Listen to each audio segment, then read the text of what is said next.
Dictation 5 second बाद शुरू होगा।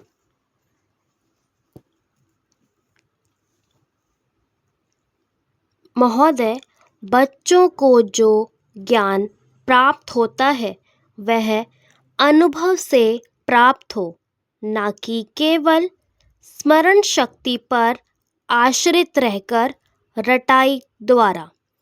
उन्होंने सोचा था और उच्चतम शिक्षा शास्त्रियों का भी यही विचार है कि इस प्रकार से प्राप्त ज्ञान बच्चों में जागरूकता, कार्यकुशलता, स्वतंत्र भावना पैदा करता है, जो इस जीवन के लिए संग्राम में बहुत सहायक हो सकता है।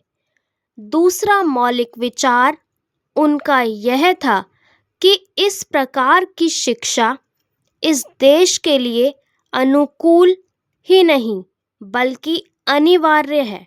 बच्चों से कुछ भी काम कराया जाए वह उत्पादक काम हो और उससे जो भी पैदा हो उससे शिक्षा का व्यय यदि पूरा नहीं तो अधिकांश निकल सके, क्योंकि यदि शिक्षा का व्यय दूसरे प्रकार से निकालने का प्रयत्न किया जाएगा तो वह बोझ इतना बड़ा होगा कि शिक्षा सार्वजनिक नहीं बन सकेगी।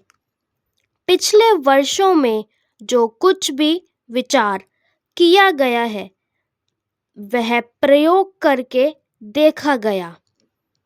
उससे जहाँ तक मैं समझता हूँ वही निष्कर्ष निकाला जा सकता है जो पहले सम्मेलन में हुई बहस से निकाला जा सकता था। हमारे शिक्षा शास्त्रियों ने इस पद्धति की अनुकूलता और श्रेष्ठता तो मान ली थी, पर उनकी दृष्टि में इसके द्वारा शिक्षा का व्यय निकालना असंभव ही नहीं, अनुचित भी था। प्रयोग से देखा गया है कि इस पद्धति की उपयोगिता है और इससे पूरा नहीं तो अधिकांश व्यय निकाला जा सकता है। यह मैं प्राथमिक और माध्यमिक शिक्षा के संबंध में कह रहा हूँ।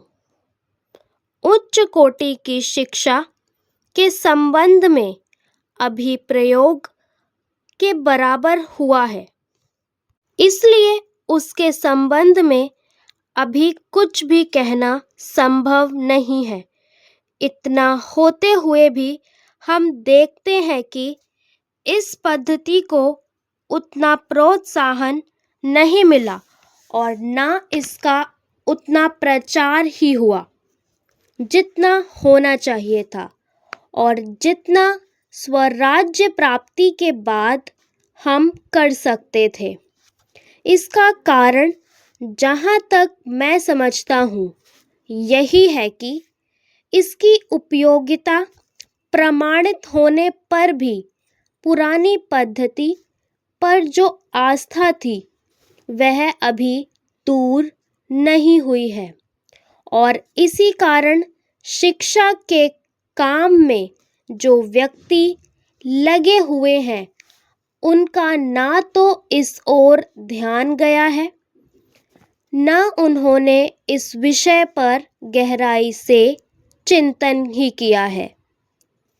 आज भी हम इतना ही कह सकते हैं कि इस पद्धति का अभी केवल प्रयोग ही किया जा रहा है। डिक्टेशन अच्छी लगी हो तो इसे लाइक करना ना भूलें और इसी तरीके की अपडेट्स के लिए चैनल को सब्सक्राइब कर लें।